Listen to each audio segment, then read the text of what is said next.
ಈ ದಿನ ಕಳೆದ 5 ವರ್ಷಗಳ ಕಾಲ ಬ್ಯಾಂಕಿಗೆ ಒಂದು ಅಭಿವೃದ್ಧಿಯ ಪರ್ವಕಾಲ ಬಂತು. ಕಳೆದ 5 ವರ್ಷಗಳ ಅವಧಿಯಲ್ಲಿ ಬ್ಯಾಂಕಿಗೆ ಒಂದು ಸುಸಜ್ಜಿತವಾದಂಥ ಆಡಳಿತ ಭವನ ಮತ್ತು ಒಂದು ಸಭಾಂಗಣ, ಅದಕ್ಕಿಂತ ಮುಖ್ಯವಾಗಿ ಬ್ಯಾಂಕಿನ ಹಳೆಯ ಕಟ್ಟಡವನ್ನು ಒಂದು ದುರಸ್ತಿ ಕಾಮಗಾರಿ ಮತ್ತು ಎಲ್ಲ ಫುಟ್ಪಾತ್ ಆಗ್ಬೋದು, ಮತ್ತು ಈಗಾಗಲೇ ಹಲವಾರು ರೀತಿಯ ಅಭಿವೃದ್ಧಿ ಕಾಮಗಾರಿಗಳ ಜೊತೆಗೆ ಬ್ಯಾಂಕಿನ 19 ಕೋಟಿ ವಸೂಲಾತಿ ಬಾಕಿ ಇತ್ತು. ಅದರಲ್ಲಿ ಸುಮಾರು 16 ಕೋಟಿ ವಸೂಲಾತಿ. ಇವೆಲ್ಲವೂ ಕೂಡ ನಮ್ಮ ಕಳೆದ 5 ವರ್ಷ ಅವಧಿಯಲ್ಲಿ ನಾವು ನಮ್ಮ ಎಲ್ಲ ಶಿವಣ್ಣ ಆಗ್ಬೋದು, ಎಲ್ಲ ನಮ್ಮ ಆಡಳಿತ ಮಂಡಳಿ ಎಲ್ಲ ಅಧ್ಯಕ್ಷರು ಡೈರೆಕ್ಟ್ರುಗಳೆಲ್ಲ ಸೇರಿ ಭಾಳಷ್ಟು ಚೆನ್ನಾಗಿ ಇವತ್ತು ಬ್ಯಾಂಕಿನ ಒಂದು ಅಭಿವೃದ್ಧಿಗೆ ತಂದು ನಿಲ್ಲಿಸಿದ್ದೀವಿ. ಇವತ್ತು ಇಷ್ಟೊಂದು ಸಂಖ್ಯೆಯಲ್ಲಿ ಹೆಚ್ಚಿನ ಸಂಖ್ಯೆಯಲ್ಲಿ ಅಭ್ಯರ್ಥಿಗಳು ಬರ್ತಾರೆ ನೋಡಿದ್ರೆ ಬ್ಯಾಂಕ್ ಅಭಿವೃದ್ಧಿ ಹತ್ರ ಹೋಗಿರೋದಕ್ಕೆ ಒಂದು ಸಾಕ್ಷಿ. ಆದರೂ ಕೂಡ ಮತದಾರರಿಗೆ ನಾನು ಪ್ರಾರ್ಥನೆ ಮಾಡೋದಿಷ್ಟೇ, ಇನ್ನೂ ಸಾಕಷ್ಟು ಅಭಿವೃದ್ಧಿ ಕಾರ್ಯಕ್ರಮಗಳು ಇಲ್ಲಿ ಆಗಬೇಕಾಗಿದೆ.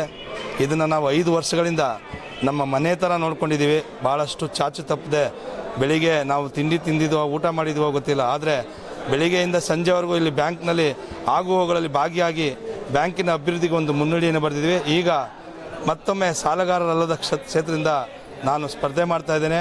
ಸುಮಾರು 2,000 ಮತದಾರರಿದ್ದಾರೆ. ಅವರೆಲ್ಲರ ಆಶೀರ್ವಾದವನ್ನು ಕೋರ್ತಾ ಇದ್ದೇನೆ. ಪ್ರತಿಯೊಬ್ಬ ಮತದಾರರಿಂದ ಹಿಡಿದು ಪ್ರತಿಯೊಬ್ಬ ಷೇರುದಾರರಿಗೂ ಕೂಡ ನಮ್ಮ ನೇರವಾದ ಸ್ಪಂದನೆಯನ್ನು ಮಾಡಿದ್ದೇವೆ. ಅವರಿಗೆ ಮತ್ತೊಮ್ಮೆ ಕೇಳ್ಕೊಳ್ತಾ ಇದ್ದೀವಿ, ನಮ್ಮ ತಂಡವನ್ನು ಮತ್ತೊಮ್ಮೆ ಗೆಲ್ಲಿಸ್ಬೇಕಂತೇಳಿ ಅವರಲ್ಲಿ ಪ್ರಾರ್ಥನೆ ಮಾಡ್ತೇವೆ.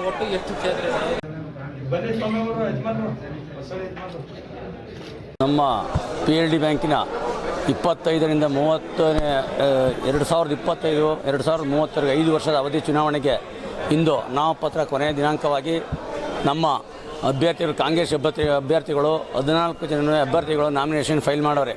ನಾನು ಮಂಡ್ಯ 1ನೇ ಕ್ಷೇತ್ರದಿಂದ ಸಾಲಗಾರರ ಕ್ಷೇತ್ರದಿಂದ 3ನೇ ಬಾರಿಗೆ ಚುನಾವಣೆಗೆ ಸ್ಪರ್ಧಿಸುತ್ತಿದ್ದೇನೆ.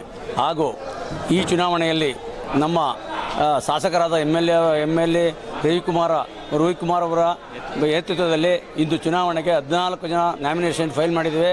ಮತದಾರ ಬಂಧುಗಳಲ್ಲಿ ಮನವಿ, ಹೆಚ್ಚಿನ ಸಂಖ್ಯೆಯಲ್ಲಿ ಅಭಿವೃದ್ಧಿ ನಮ್ಮ ಬ್ಯಾಂಕಿನ ಅಭಿವೃದ್ಧಿಗೋಸ್ಕರ ನಮ್ಮ ಕಾಂಗ್ರೆಸ್ ಅಭ್ಯರ್ಥಿಯನ್ನು ಗೆಲ್ಲಿಸಬೇಕೆಂದು ತಮ್ಮಲ್ಲಿ ಮನವಿ ಮಾಡಿ ಮತ್ತೊಮ್ಮೆ ನಾನು ನಮ್ಮ ಮತದಾರ ಬಂಧುಗಳಿಗೆ ಧನ್ಯವಾದವನ್ನು ತಿಳಿಸುತ್ತೇನೆ.